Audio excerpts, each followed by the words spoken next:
Okay, welcome to video 1 when we go back over A Christmas Carol by Charles Dickens. What I'm going to be providing you with, folks, is key quotations that are going to be useful for your exam, but I'm also just going to be going over any key details, any bits of the plot that I think is really important for you to know. So, first of all, A Christmas Carol is by Charles Dickens. Boom.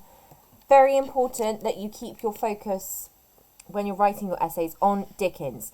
Scrooge is not the most important character in this. Dickens is. So Dickens constructs, Dickens presents, Dickens shows Scrooge and his other characters to be a certain way. The main thing is that this is a novella, which is just a fancy way of saying short story, by Charles Dickens. And if you want an extra contextual win, you can also note that the year this was first published is 1843. Rolling us straight through, we've got the preface, which is Charles Dickens, CD, talking to the reader a little bit, giving a little address. So I'll talk us through what he says and what might be the significance of this. I have endeavoured in this ghostly little book to raise the ghost of an idea which shall not put my readers out of humour with themselves, with each other, with the season, or with me. May it haunt their houses pleasantly, and no one wish to lay it. Their faithful friend and servant, C.D., December 1843. So this is Charles Dickens talking to us in his first person. So I have endeavoured means he's tried really hard in this ghostly little book to raise the ghost of an idea. What we're getting coming through here, guys, already is the semantic field, so words belonging to the same group, semantic field of the supernatural, so things that don't belong to our ordinary world, something that's out of this world, supernatural, things like ghosts, ghouls, things like that, monsters. So he's first of all describing this book as ghostly, and that he is trying to raise the ghost of an idea. And what he's saying here, which shall not put my readers out of humour with themselves, with each other, with the season, or with me. If you're out of humour with someone, it means you've sort of fallen out with them. You're out of their good humour.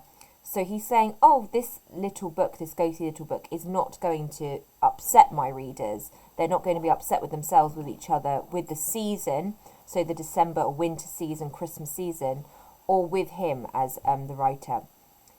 And interestingly, he says, may it haunt their houses pleasantly and no one wish to lay it.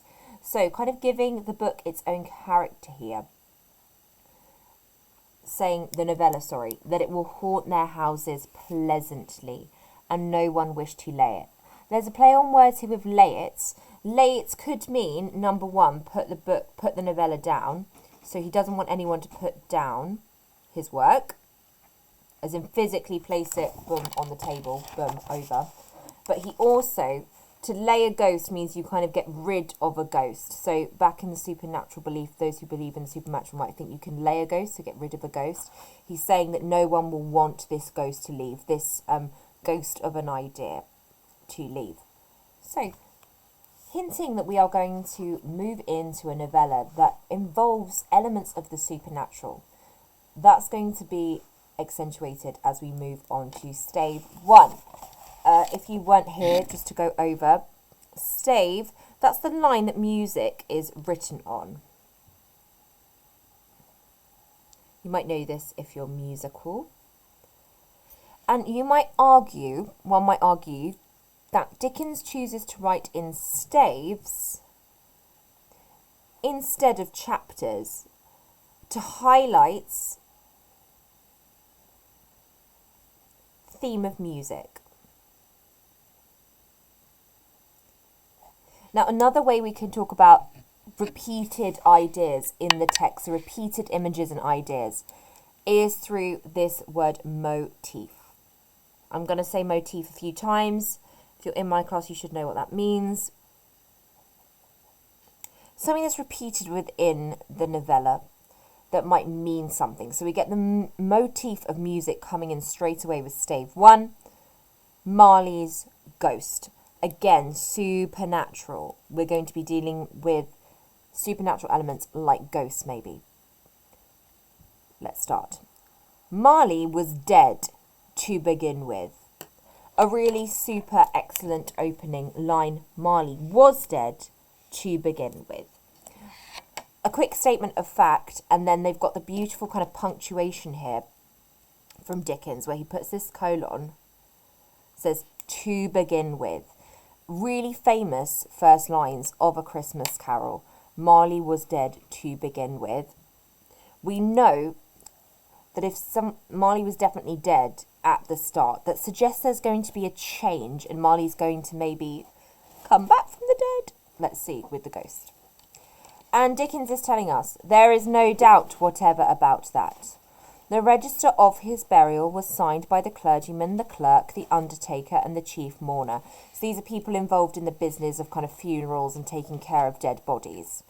And this character, Marley, is seen to be dead. And people have agreed with it. It's been officially recorded. Scrooge signed it, and Scrooge's name was good upon change for anything he chose to put his hand to. So Scrooge, we get the introduction of this character, Scrooge, signs, he agrees Marley is dead. Old Marley was as dead as a doornail. So you get the simile here. Marley was as dead as a doornail. But he was dead to begin with, and we know that we're going to see Marley's ghost perhaps in this stave. So Dickens is cleverly telling us Marley is definitely dead. Old Marley was as dead as a doornail.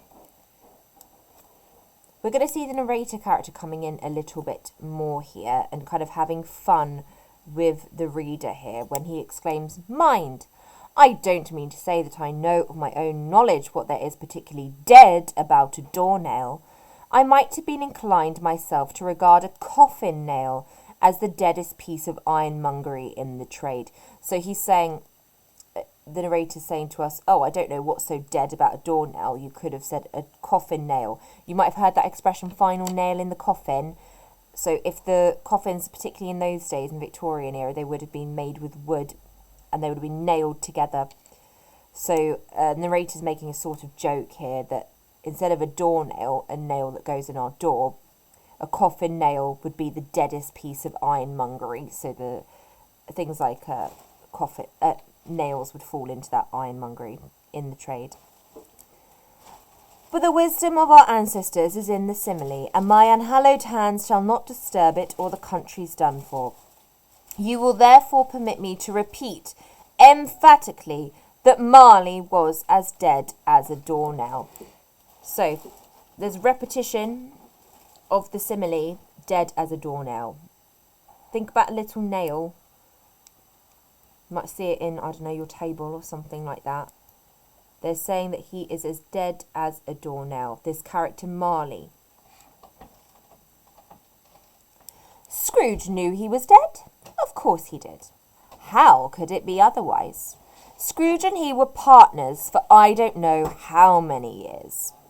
So what we find out here is that Scrooge and Marley were partners.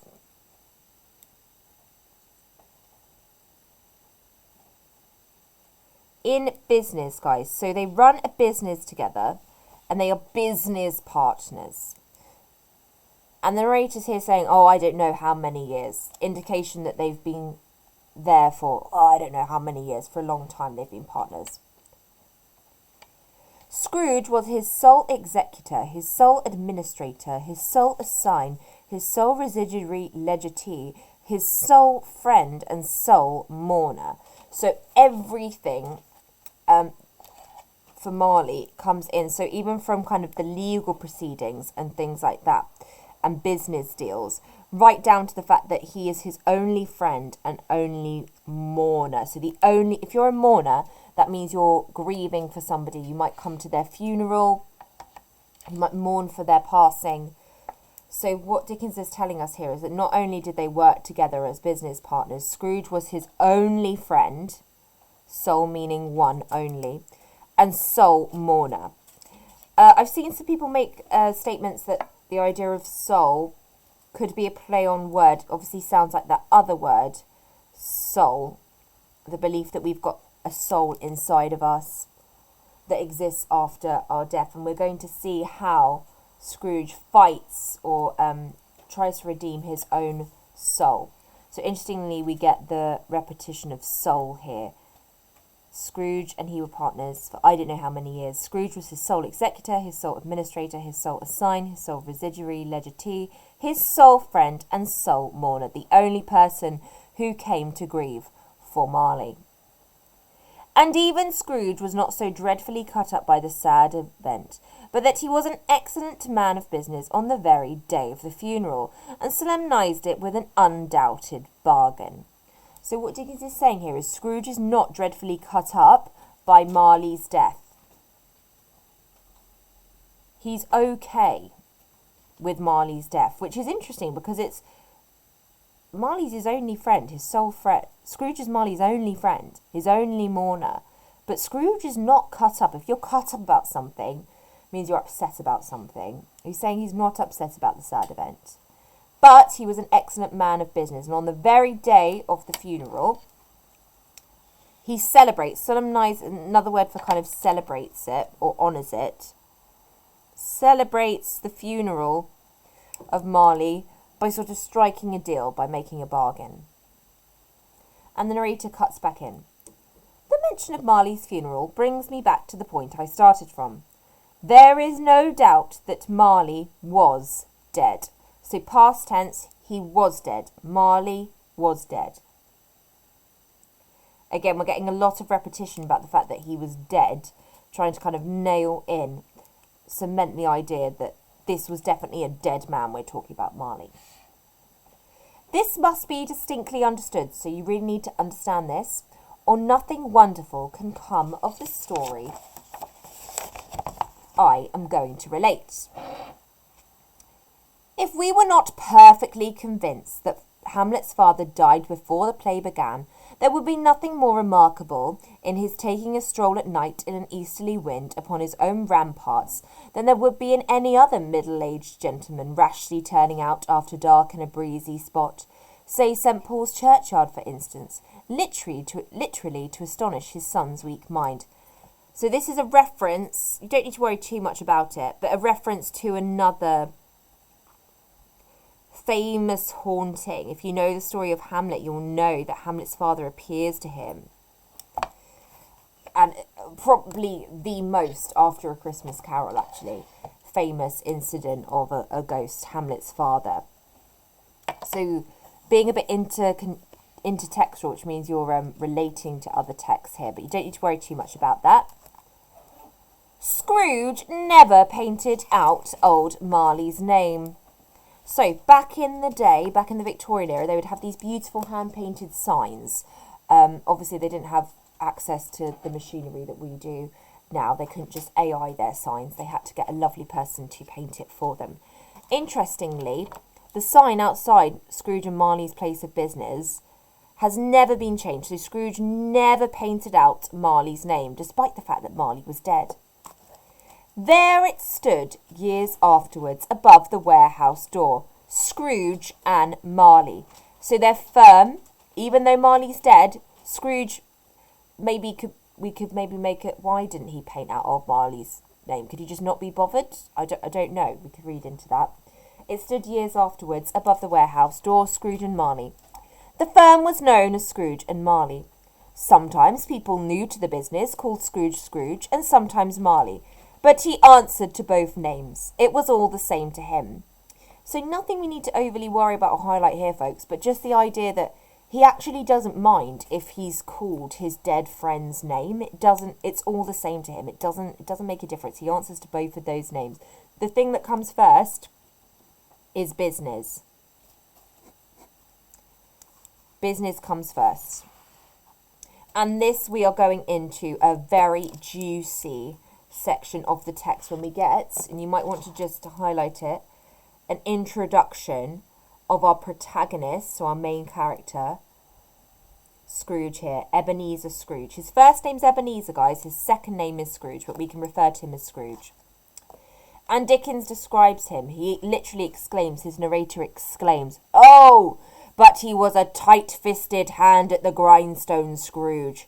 So he's tight-fisted. Say you've got some money in your hands, you've got £5 in your hands, and you're tight-fisted about it. You don't want to let it go. So it's this idea that he's tight-fisted. A squeezing, wrenching, grasping, scraping, clutching, covetous old sinner. So it's this kind of litany of verbs here that suggest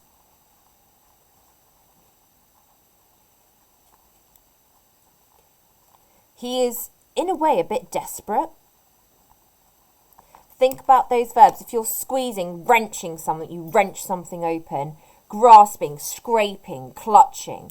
Covetous means you want what other people have. So if you're covetous, it's like, oh, give me, give me, give me, give me. Old sinner, described as being sinful. When we list things like this, folks, and there's no squeezing and wrenching and, we can call this asyndetic listing. So this asyndetic listing of these verbs, he's wrenching, grasping, scraping. I'll leave that up to your own interpretation, but I would offer up some ideas that there's a sense of, yes, he wants to grab things, he wants to grasp things, he wants money, he wants business. There's a sense of desperation there. If we're grasping at something, it's not like we've got a wealth, we really need it. So maybe a sense of desperation here. This is a very famous one. Hard and sharp as flint. Flint, if you've seen a picture of it, a type of, I think it's a mineral rock, flint. But essentially, if you rub flint together, you can create a fire from it. So although it's a sharp, hard, quite unpleasant object at first, hard and sharp, it does have potential to light a fire, which can be interesting here, from which no steel had ever struck out a generous fire.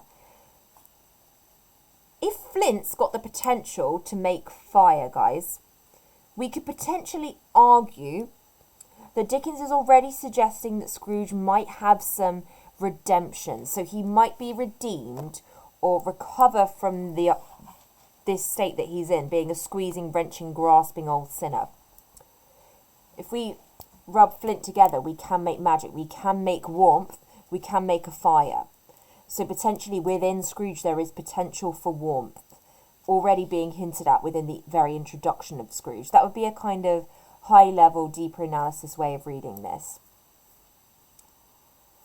Another famous one, secret and self-contained, solitary as an oyster. So if you're solitary as an oyster, solitary means you want to be by yourself. Think of a little oyster on the beach. It's clammed up. You have to prise it open sometimes. But inside of an oyster, an alternative interpretation could be that we're either going to get a beautiful, meaty oyster, which is quite expensive. I think you can go for like an oyster that's about £7 in London and things like that. Will charge you about £7 for an oyster. So although he's self-contained, so he's all in one, and he's secret, he's all clenched up like an oyster, we could argue there's also potential within that simile of being an oyster, because an oyster holds potential, holds either rich meat or even a pearl. Some beautiful metaphor of him having cold within him coming up. The cold within him froze his old features, nipped his pointed nose, shrivelled his cheek, stiffened his gait, made his eyes red, his thin lips blue, and spoke out shrewdly in his grating voice. So it's this idea that inside Scrooge there is a cold within him. You might want to think about the connotations of cold and what it means to be cold. So it might mean you're reserved. It might mean, you're closed off. If you're cold-hearted as well, we could think about it as maybe being unpleasant. And this idea that there's a cold within him. So you could say that's metaphorical language or a metaphor, this cold within him. Maybe his cold spirit, lack of warmth. Scrooge is very much at the beginning of the novella and in stave 1 associated with frost, with cold, with dank weather really. The cold within him froze his old features. He's got these thin blue lips and he's got a grating voice, an unpleasant voice. The cold within him is so extreme that Dickens describes having a frosty rim was on his head and on his eyebrows and his wiry chin. So there's frost literally sort of hanging off him. He carried his own low temperature always about with him. So again, metaphorical language here from Dickens. He's got a low temperature about him. And what could the connotations of that be? What could be the ideas associated with having a low temperature always around you? Think about the idea of him being hard and sharp as flint and solitary as an oyster, contained, not warm, not welcoming and inviting. He iced his office in the dog days and didn't thaw it 1 degree at Christmas. So it's this idea that he ices his office and doesn't thaw it, so doesn't keep it warm at Christmas. Christmas, as we know, takes place in December. So we're in a wintry December setting here. External heat and cold had little influence on Scrooge. So the weather is impervious to, or Scrooge is impervious to the weather. What I mean by impervious means it's not affected by. So weather doesn't affect Scrooge. So his mood won't change regardless of the weather. So say if it's outside, it's very hot, external heat, or if it's very cold, there'll be no influence. It won't touch him. No warmth could warm. No wintry weather chill him. He's almost described in quite an inhumane way, or rather, he's dehumanized a bit by Dickens here.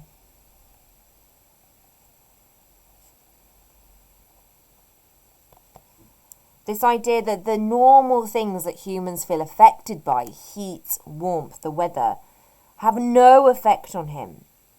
No wind that blew was bitterer than he.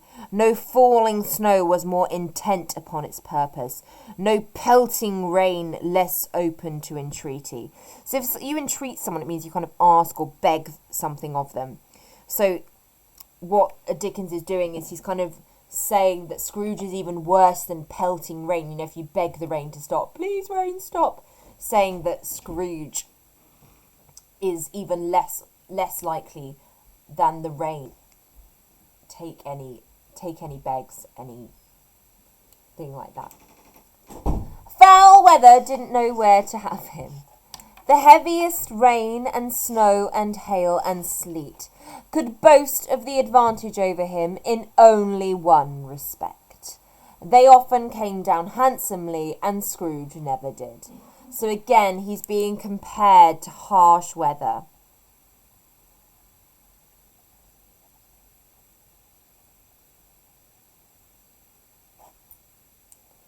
And the readers, you've got to remember, guys, we're reading this in a December of 1843, when there was no such thing as the radiator. You know, they'd be using fires and stuff like that to keep cold, to keep themselves warm. So the elements would be even more important to people than they are today. So if you're comparing someone to this awful weather, it might have struck a different chord for a Victorian audience than it might to us today. Nobody ever stopped him in the street to say with gladsome looks, "My dear Scrooge, how are you? When will you come to see me?" No beggars implored him to bestow a trifle. So beggars aren't asking him to, give him some change or anything like that, bestow a trifle, give them a little treat. No children asked him what it was o'clock. No children asked him the time. No man or woman ever once in all his life inquired the way to such and such place of Scrooge. Nobody interacts with him.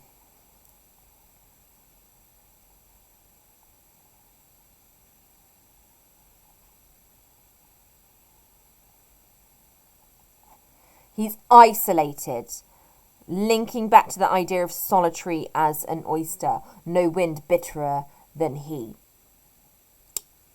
Even, and I love this bit, even the blind men's dogs appeared to know him, and when they saw him coming on, would tug their owners into doorways and up courts, and then would wag their tails as though they said, "No eye at all is better than an evil eye, dark master." So they're saying that even the dogs that belong to blind people, so guide dogs, would feel his presence and would tug their owners in the other way. They'd be like, no, I don't want to see this. I don't want to see this person. But our narrator says, but what did Scrooge care? So Scrooge doesn't care. It was the very thing he liked, to edge his way along the crowded paths of life, warning all human sympathy to keep its distance, was what the knowing ones called nuts to Scrooge. So he likes to edge his way along the crowded paths of life.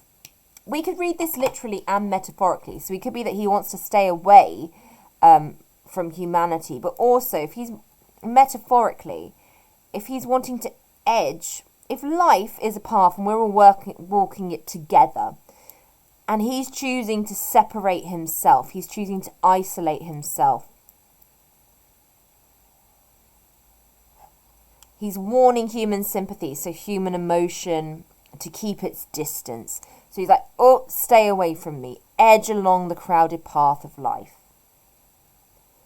Once upon a time, of all the good days in the year, on Christmas Eve, old Scrooge sat busy in his counting house. So, we now have a setting. We're back in the counting house, which, as we already know, is still called Scrooge and Marley. So this is the business, the counting house of Scrooge and Marley. And we find out it was cold, bleak, biting weather, foggy withal, and he could hear the people in the court outside go wheezing up and down, so they're coughing like beating their hands upon their breasts and stamping their feet upon the pavement stones to warm them.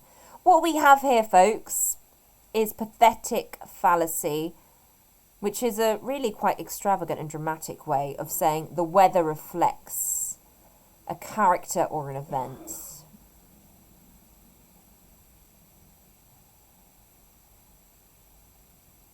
So here we see the cold, bleak, biting weather. What character does that remind us of? Well, it's Scrooge, of course. We also see the fog. Do you remember I was talking to you about motifs, repeated images and symbols?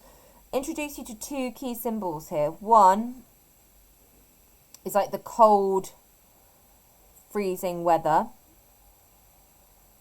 which could be metaphorical of Scrooge's own inner coldness, his own low temperature. Also, the cold, the horrible, bleak, biting weather, the weather personified as biting. I'm just writing personification, if you're wondering what I'm writing there. Personification, giving human qualities to inhuman things or unalive things. The weather's not alive, it can't actually bite you, but it feels biting. The second symbol, guys, sorry for that deviation, is foggy, or fog rather. So the idea, when it's foggy, we can't see clearly. Our vision is blurred.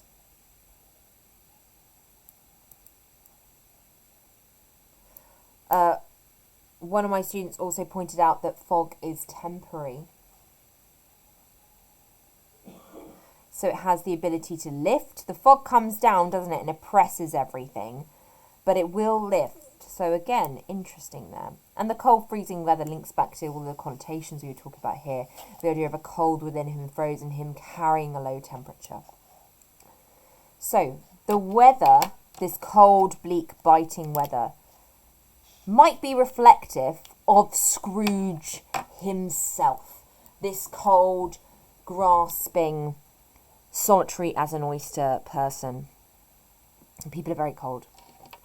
The city clocks had only just gone 3, but it was quite dark already. It had not been light all day, and candles were flaring in the windows of neighbouring offices, like ruddy smears upon the palpable brown air. The fog came pouring in at every chink and keyhole, and was so dense without that although the court was of the narrowest, the houses opposite were mere phantoms. So the idea that the fog is pouring in, this palpable brown air, guys.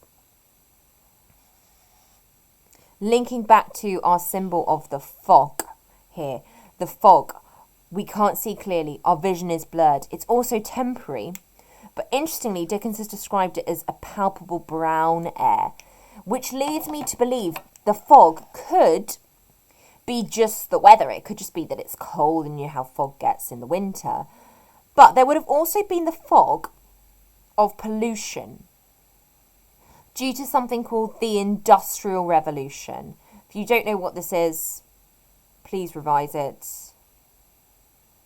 The Industrial Revolution was when we saw a real movement towards industry and machines and factory lines in this country. That came with the invention of steam power, for example, where we began to focus on building up industry as a country, which generated obviously mass pollution. When we make something, when we're constantly generating power and creating factory lines, that's going to create pollution. So the fog could also be indicative of the pollution that goes on in London and indeed the Industrial Revolution. This is set in London.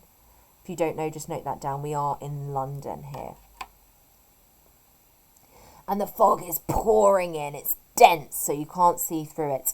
So your vision is so blurred that you can't even see the houses opposite the streets. To see the dingy cloud come drooping down, obscuring everything. If you obscure something, it means you can't see something. One might have thought that nature lived hard by and was brewing on a large scale.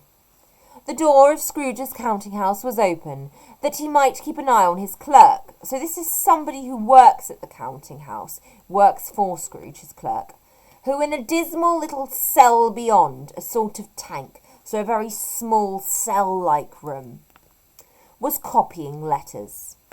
Scrooge had a very small fire, but the clerk's fire was so very much smaller that it looked like one coal. Sometimes, guys, in movies and stuff, they'll literally show this as just one coal, but Scrooge actually says it just looks like one coal. So it's a simile. And this would be a beautiful time to introduce us to the symbolism of fire. I want us to think about if we were a Victorian, fire would be one of our main sources of warmth. So they are keeping warm by lighting coals and fires inside this counting house. It's Christmas Eve. It's 3 p.m. It's incredibly foggy. We can't even see the buildings opposite. But Scrooge has a very small fire. But he gives his clerk, his somebody he's giving employment to, so his employee, he's giving just something that looks so small, like one coal. So this simile has connotations of scarcity, which means not much. Scarcity of warmth. So there's not much warmth, just one coal worth. It's quite hyperbolic.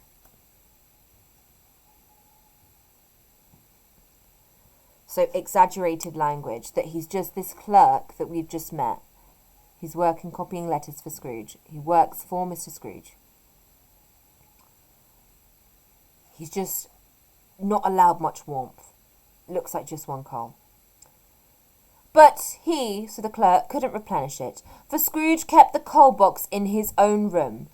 And so surely as the clerk came in with the shovel, the master predicted that it would be necessary for them to part. So the idea is that when this clerk, whose name we don't know yet, this employee of Scrooge, he can't come and give himself another coal because Scrooge keeps the coal box in his own room. So Scrooge, again, really being tight-fisted with fire. with his warmth. And we can read that on a literal level here and a metaphorical. So he's both literally keeping the warmth away from the clerk, but he's also, as a person, he carries his own low temperature about him and such. Wherefore the clerk put on his white comforter. So the clerk says, okay, well, I can't get any more cold, so I'm just going to put on my comforter, which is a type of coat, shawl, and tried to warm himself at the candle. He then tries to warm himself. This clerk tries to warm himself over a candle, folks. One little flame. In which effort, not being a man of strong imagination, he failed. So his imagination isn't strong enough, I mean, no one's would be, to warm yourself on the light of one candle. So again, it's quite hyperbolic, but also quite impactful, this imagery, or this image of this clerk being kept away from the warmth and trying desperately to keep warm. Why might Scrooge keep the coal away in his own rooms? Well, because coal costs money, and I would say the indication from Charles Dickens here, Scrooge doesn't want to spend his money on keeping his employee warm. That might reveal a lot to us. We are now going to see the introduction of Fred, which I will pause and start a new video on.